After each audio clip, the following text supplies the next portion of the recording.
마태복음 22장 14절 말씀인데요, 한 목소리로 읽어보겠습니다. 청함을 받은 자는 많되 택함을 입은 자는 적으니라. 아멘. 이번에 북가주에서 열린 PCA 교단 노회에 참석하고 돌아왔습니다. 거기서 지난 여러 해 동안 이란 사람들 가운데 사역을 해온 한인 2세 선교사님 목사님을 만나게 되었습니다. 그분과 함께 대화를 나누면서 지금도 참 많은 이란 사람들이 회개하고 예수님을 믿고 있다라는 이야기를 듣고서 저에게 큰 은혜가 되었습니다. 지금 이란은 세계 여러 나라에게 따돌림을 받고 있습니다. 하지만은 이전에는 그렇지 않았어요. 이슬람주의자들에 의해서 혁명이 일어나기 전에는 이란은 세상 많은 나라들과 함께 온화한 그런 관계를 유지하기도 했습니다. 1971년도에 이란의 팔레비 왕은 거대한 축제를 하나 열었습니다. 바사왕 고레스가 나라를 세운 지, 그 이란이죠, 결국은 이란 나라를 세운 지 2500년이 되는 그 해를 기념하는 특별한 축제였습니다. 그래서 4일 동안 열렸던 이 축제에는 전 세계 69개국에서 600명 이상의 귀빈들이 초대를 받고 참석을 했다고 합니다. 자, 팔레비 왕은 사막 한가운데에, 주변에 아무것도 없어요. 사막 한가운데에 폐허로 남아있는 2500년 된 옛 도시를 축제의 장소로 선정을 했습니다. 이 도시는 오래전에 고레스 왕에 의해서 세워진 도시였어요. 팔레비 왕은 이곳에 무수하게 많은 나무와 꽃을 유럽에서 수입해 들여서 거기에 심었습니다. 사막이니까 아무것도 없으니까 나무도 심고 꽃을 심은 거예요. 그리고는 그 후에는 예쁜 소리로 노래를 부르는 새 5만 마리를 유럽에서 또 수입을 해서 거기에 풀어놓았다고 합니다. 완전히 새로 장식을 한 거죠. 그리고 도착하는 손님들을 위해서 빨간색 벤츠 리무진을 250대나 준비를 했다고 합니다. 또 비단으로 텐트를 만들어서 손님들이 초고급으로 편안하게 며칠을 보낼 수 있도록 그렇게 했습니다. 그리고 이 축제는 위성방송으로 전 세계에 중계가 되었어요. 1971년도에. 엄청난 일이죠. 음식은 그 당시에 세계에서 가장 유명하기로 인정을 받던 프랑스 파리에 있는 맥심이라는 그 식당에 맡겼습니다. 이 맥심 식당은 2주 동안 문을 닫고 이란에서 열린 이 축제를 위해서 준비하고 음식을 제공했다고 합니다.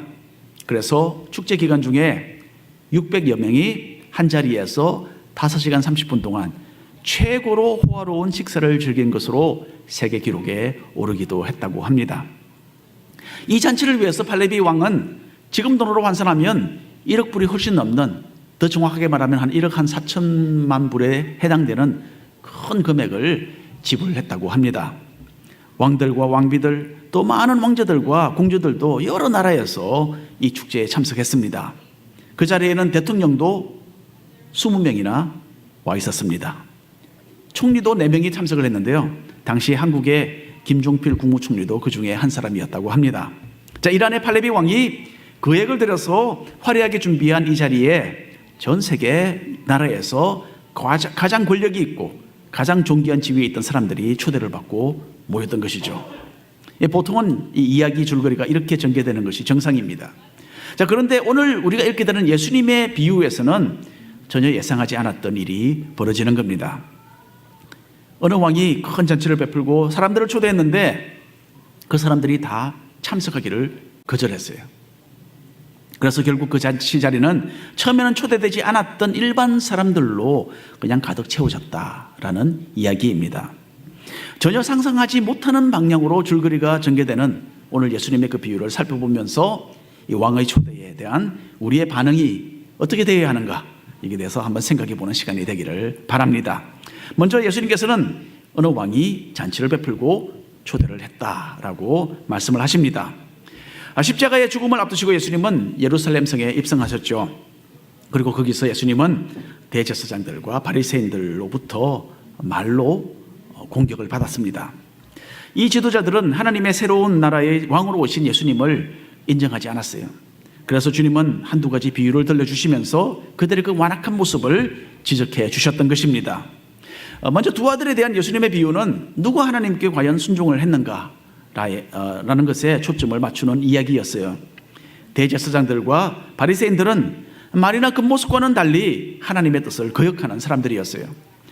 하지만 세리와 장녀들은 실제로는 큰 죄인들이었지만은 자신들의 죄를 뉘우치고 예수님을 맞이했기 때문에 오히려 하나님의 뜻에 순종하는 사람으로 인정을 받았다라고 주님은 말씀하셨습니다.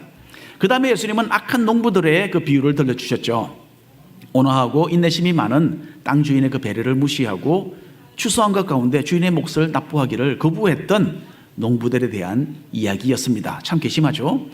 땅 주인이 보낸 하인들을 때려 죽이고 그리고 마지막에는 주인이 보낸 주인의 아들까지도 죽이기까지 했다라는 주님의 비유의 말씀이었습니다. 자, 이 비유는 자기들의 권력을 지키고 유지하기 위해서 하나님의 아들 예수님의 그 권위에 머리를 숙이지 않던 그 옛날에 종교 지도자들의 그 완악함을 지적해 주었습니다. 주님은 종교 지도자들을 어리석은 건축가들이라고 표현을 하시고 정죄하셨습니다. 그리고 하나님이 세우시는 그 새로운 집의 모퉁이 돌과 같은 예수님을 알아보지 못하고 배척했기 때문에 장차 심판을 받게 될 것이다 라고 선언하셨습니다. 자, 여기까지가 우리가 지난 한 2, 3주 동안 마태복음 21장을 보면서 우리가 생각해 보았던 내용들입니다. 자, 이제 예수님은 종교 지도자들에게 마지막으로 세 번째 비유를 들려주십니다. 이 비유는 다시 한번 예수님을 통하여 허락하시는 그 하나님의 나라를 거부하는 이 대제사장들과 바리새인들의 교만한 모습을 그대로 있는 그대로 잘 그려주고 있습니다. 마태복음 22장 1절부터 3절 내용을 한 절씩 나누어서 우리가 읽어보겠습니다.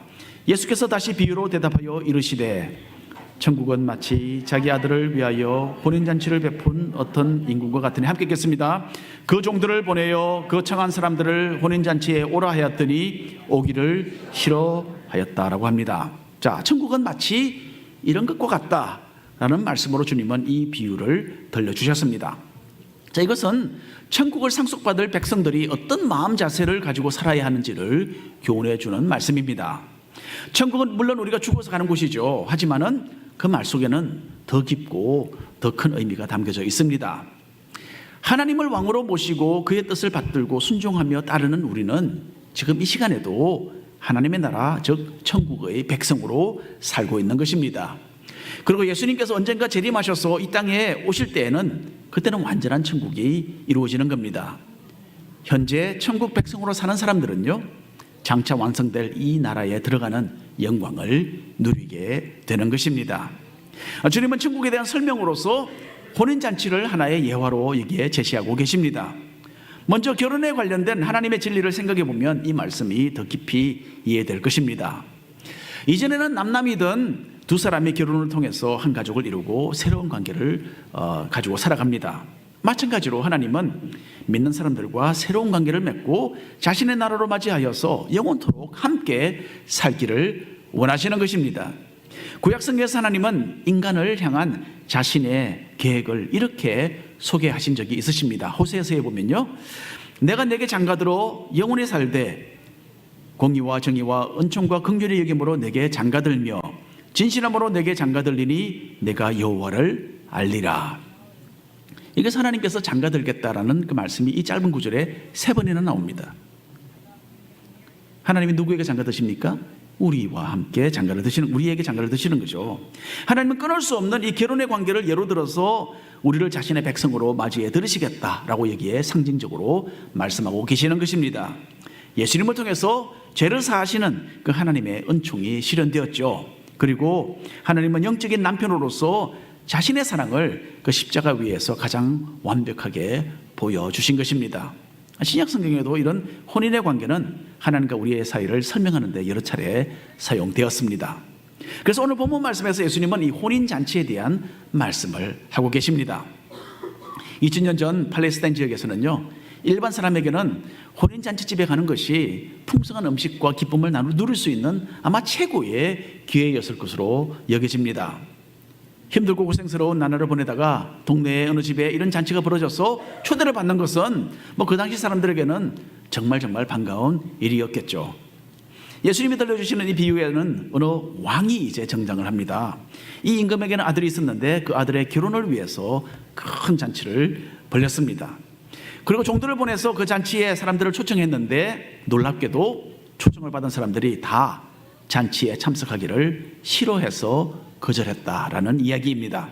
자, 여러분 여기까지만 보아도 예수님의 이 이야기는 예사 이야기가 아닌 것이 금방 느껴지는 거죠.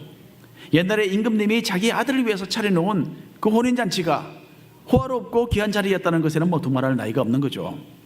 상에는 일반 사람들이 평소에 구경도 해볼 수 없는 그런 맛있는 음식이 잔뜩 차려져 있었을 것입니다. 그리고 화려한 옷을 입은 처녀들이 나와서 춤을 추었을 것이고 노래를 부르는 사람들과 각종 악기들이 그 자리에 동원되었을 것입니다. 또 여러 가지 재주를 부리는 서커스 공연이 어쩌면 있었을 수도 있습니다. 누구나 꿈에라도 한번 가보았으면 하는 그런 자리가 아니겠습니까? 그런데 뜻밖에도 예수님의 초대를 받은 사람들은 이 잔치에 가기를 싫어했다라고 주님은 이야기를 이어가십니다. 초청받은 사람들이 이런 영광스럽고 귀한 자리를 싫다고 거절했다는 이 말에 아마 예수님의 그 이야기를 듣던 사람들은 놀라움을 감추지 못했을 것입니다. 어떻게 그런 일이 있을 수 있을까? 그런데 이보다 더 충격적인 내용이 예수님의 비유 속에 포함이 되어 있습니다. 자, 그 당시에 왕의 말은요, 요즘 대통령의 말보다는 훨씬 더 권위가 있었습니다. 요즘은 나라마다 대통령의 그 권력을 견제하는 법과 여러 기관들이 있기 때문에 때로는 대통령도 탄핵을 받고 자리에서 물러나야 하지 않습니까? 하지만 옛날 임금의 말에는 거의 절대적인 권위가 있었습니다. 왕의 명을 거역하고 무사할 사람이 없었던 그런 시대였어요. 그런데도 이 사람들은 임금님의 그 초청을 거절하고 잔치에 참석하지 않았습니다. 자, 이 이야기를 듣던 사람들에게 이건 큰 충격을 안겨주고도 남았을 겁니다. 감히 임금님의 초대를 거절하는 정말 겁도 없는 사람들이구나 라는 생각을 모두가 하게 되었을 것입니다. 그래서 주님은 계속해서 이야기를 들려주시는 거죠. 4절 이하의 말씀 한 절씩 또한 나누어서 읽어보겠습니다. 다시 다른 종들을 보내며 이르되 청한 사람들에게 이르기를 내가 오찬을 준비하되 나의 소와 살찐 짐승을 잡고 모든 것을 갖추었으니 혼인잔치에 오소서 하라 하였더니 한 사람은 자기 사업하러 가고 함께 읽겠습니다. 그 남은 자들은 종들을 잡아 모욕하고 죽였다라고 합니다. 자, 예수님의 이야기 속에 나오는 이 임금님 얼마나 인품이 있는 분입니까? 자기의 호의를 무시하고 거절한 사람들에게 화를 내지 않고 도리어 다른 종들을 다시 보냅니다. 그리고 좀 더 상세하게 잔치에 대한 설명을 여기에 곁들여서 들려줍니다. 귀한 음식을 많이 준비했고 소도 잡고 살찐 짐승을 잡아서 참으로 맛있게 또 풍성하게 차려놓았다. 그러니 이제 와서 이 잔치에 참여하십시오 라고 정중하게 다시 한번 자기의 아들의 그 결혼잔치로 사람들을 초청하는 그 모습을 여기서 보여주고 있습니다. 인자한 임금님이 좋은 말로 사람들을 다시 초대한 것을 비유로 해서 예수님은 천국을 우리에게 선물로 안겨주고자 하시는 그 하나님의 선하신 모습을 제시해 주셨습니다. 하나님은 우리를 위해서 계속해서 자신의 음성을 들려주십니다. 그러나 사람들은 하나님의 그 거듭 내미시는 그 손을 밀쳐버리고 주님께 등을 돌릴 뿐만 아니라 오히려 주님께 대항하기도 하는 겁니다. 임금님의 이 두 번째 초청에 또다시 사람들은 참으로 상상 밖의 태도를 보이고 있습니다. 종합을 해보면 두 가지의 반응이죠. 첫 번째는 무관심입니다. 임금님의 초청에 아예 그냥 신경을 쓰지도 않았어요.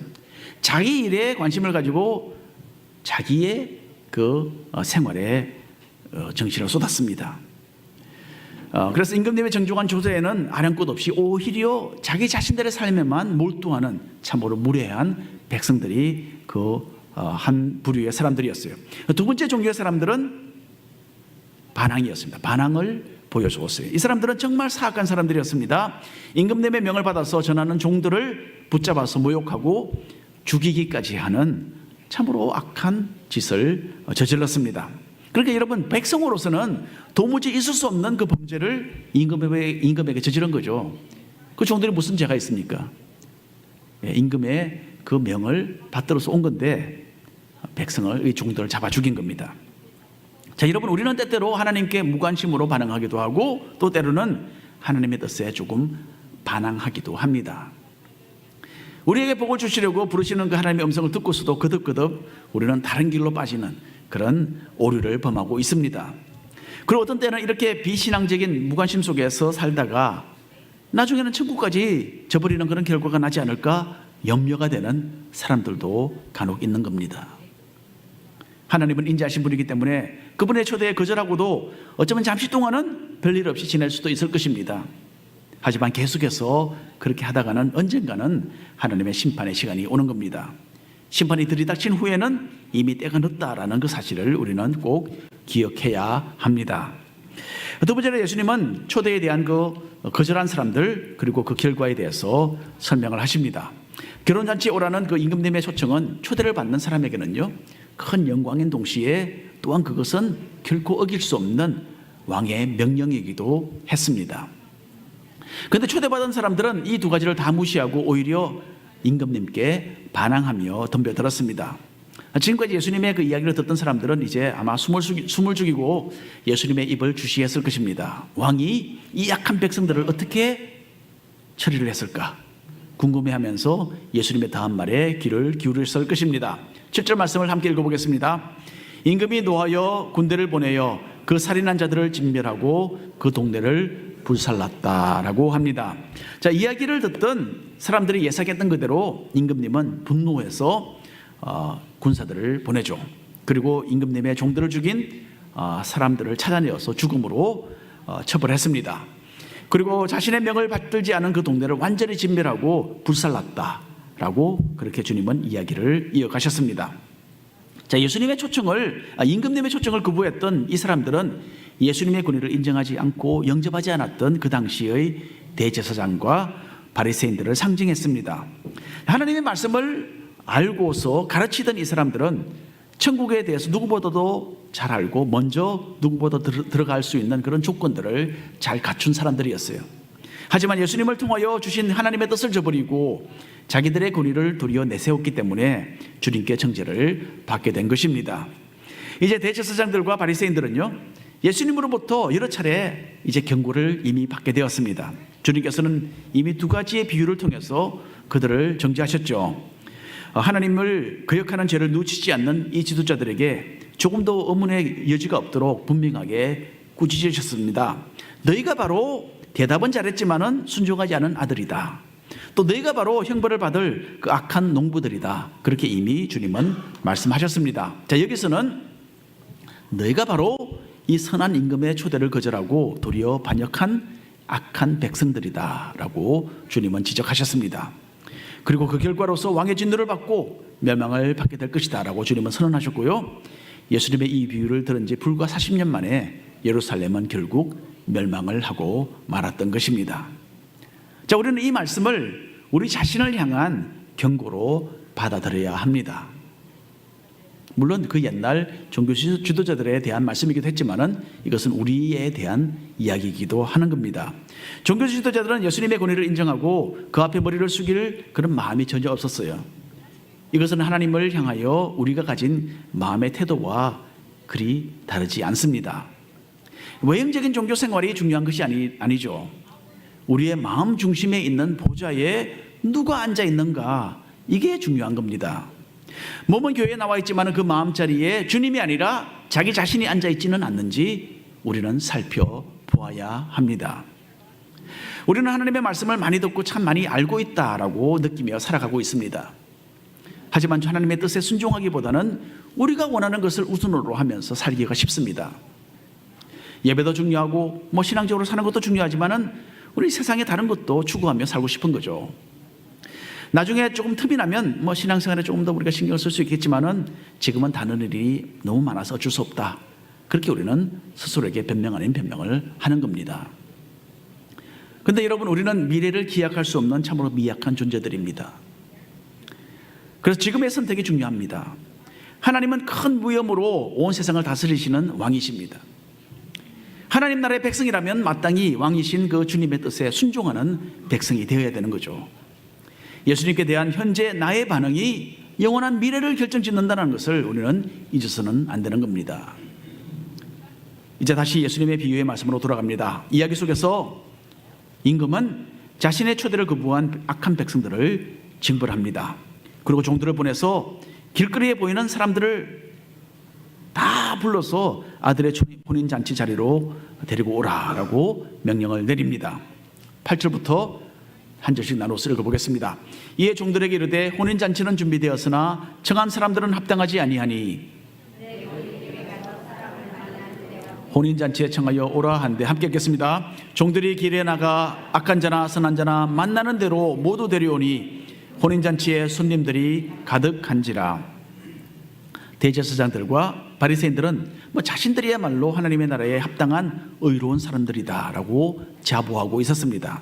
하지만 이 사람들은 예수님을 배척하고 하나님의 그 뜻에 굴복하지 않아서 천국에서 자신들의 그 위치를 상실하고 말았습니다. 그 대신에 천국은 이전에는 하나님의 은혜를 받을 자격이 없는 것으로 보였던 죄인들의 차지가 된 것입니다. 그런데 여러분, 이것은 바로 우리들의 이야기입니다. 우리는 이전에 하나님과는 전혀 상관이 없던 사람들이에요. 우리는 하나님을 몰랐고 하나님의 은혜가 필요하다는 것도 느끼지 못하던 사람들입니다.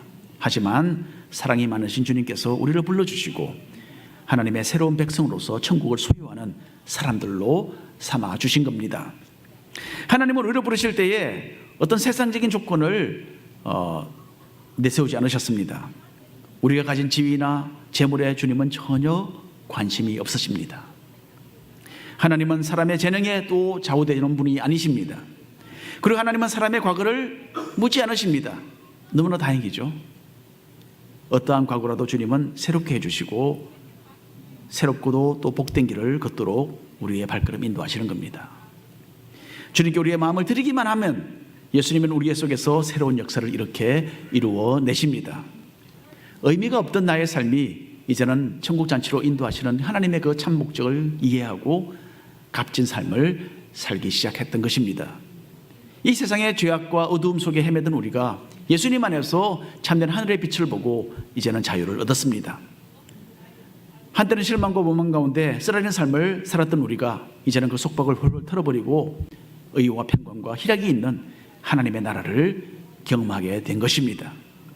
이 땅에 살면서 예수님께서 주시는 그 영적인 천국 잔치를 매일매일 경험하며 살아가시기를 바랍니다.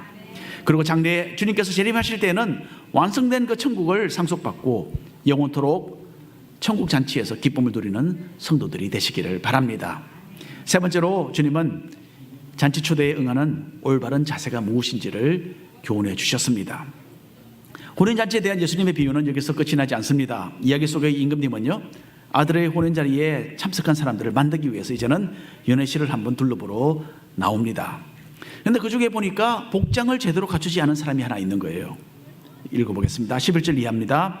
한 목소리 읽겠습니다. 임금이 손님들을 보러 들어올새 거기서 예복을 입지 않은 한 사람을 보고 이르되 친구여 어찌하여 예복을 입지 않고 여기 들어왔느냐 하니 그가 아무 말도 못하거늘 임금이 사원들에게 말하되 그 손발을 묶어 바깥 어두운 데에 내던지라 거기서 슬피 울며 이를 갈게 되리라 하니라. 아멘. 자, 이 사람이 예복을 입지 않고 이 잔치 자리에 참석했다라는 것은요, 임금님을 모욕하는 행동이었습니다. 그리고 아무런 변명도 하지 못했다고 하죠. 이 사람 자신도 스스로의 행동이 큰 죄라는 것을 알았다라는 것을 증거해 줍니다. 너그러운 임금님의 잔치에 초청을 받았고 또 그 자리까지 왔지만은 이 사람은 마땅히 갖춰야 했던 그 예의를 무시했기 때문에 쫓겨나서 그만 형벌을 받아야만 했던 것입니다. 자, 이 온 세상을 통치하시는 거룩하신 하나님 앞에서 마땅히 갖춰야 하는 예복은 무엇이겠습니까? 우리의 믿음과 순종입니다. 대제사장들과 바리새인들에게서 결핍되었던 것이 바로 이것이었습니다. 그리고 우리가 다시 한번 마음 깊이 새겨두어야 할 내용이 또한 바로 이것입니다. 여러분, 참된 믿음은 그 믿음에 합당한 삶을 낳는 법입니다. 하나님을 임금님으로 모시고 사는 천국 백성들은 말로만 아니라 진실된 마음으로 충성하는 거죠. 그리고 마음의 진실함이 삶의 현장에서 표현되기 시작하는데 이런 살아있는 믿음 생활이야말로 천국 잔치에 마땅한 예복이라 할 것입니다. 예수님은 오늘 비유의 말씀을 정말 진지한 말씀으로 마무리하십니다. 오늘 본문 말씀인데 14절 말씀을 한 목소리로 읽어보겠습니다. 청함을 받은 자는 많되 택함을 입은 자는 적으니라. 예수님의 말씀 속에는 또 하나의 경고가 담겨져 있습니다. 천국 잔치 자리를 맡아 놓았다라고 생각하는 사람들 중에도 결국에는 그 자리를 지키지 못할 사람들도 있을 것이다 라고 주님은 여기서 말씀하고 계십니다. 참으로 간략하고도 참 정신이 번쩍 들게 하는 그런 결론의 말씀 아닙니까? 수많은 사람들이 천국 잔치에 초대될 것이지만은 그 중에 얼마만이 그 자리에 참여하게 될 것이다라고 주님은 말씀하셨습니다. 그리고 잔치 자리에 온 사람들 중에서도 마땅히 갖추어야 할 그 모습을 갖추지 못했으므로 쫓겨날 사람들이 있을 것입니다. 끝까지 잔치에서 자기의 자리를 지키는 사람들의 숫자는 적을 것이다. 그렇게 주님께서 여기에 밝히 말씀하고 계십니다. 오늘 결론의 말씀을 드립니다. 임금님의 아들이 혼인잔치를 하던 그 즐거운 날이 어떤 사람에게는요, 도리어 무서운 심판의 날이 되었습니다. 예수님 시대에 주님을 배척했던 종교 지도자들이 이렇게 주님의 정죄를 받았습니다. 주님께서 주시는 그 죄의 용서 또 은혜에 대한 그 완악한 반응이 이런 결과를 낳았습니다. 천국으로 들어오라는 주님의 그 초청은 세상 모든 사람들에게 주어졌지만은 정작 구원을 받아서 기쁨을 누리는 사람들은 극히 소수가 될 것입니다. 그리고 예복을 잊지 않는 사람에 대한 예수님의 말씀이 우리에게 크나큰 경고가 됩니다. 여러분, 믿음과 행함은 서로 별개의 것이 아닙니다. 참 믿음은 참된 삶을 분명히 동반하게 되어 있습니다. 그리고 제대로 된 예복을 입은 사람만이 천국 잔치에 끝까지 선택받은 사람들입니다. 이 온 우주를 다스리시는 왕 대신 하나님의 그 잔치 자리에 초대받은 사람들답게 주님을 믿는 진실된 삶의 증거가 나타나는 그런 신앙인들로 살아가시기를 축원합니다. 기도하겠습니다.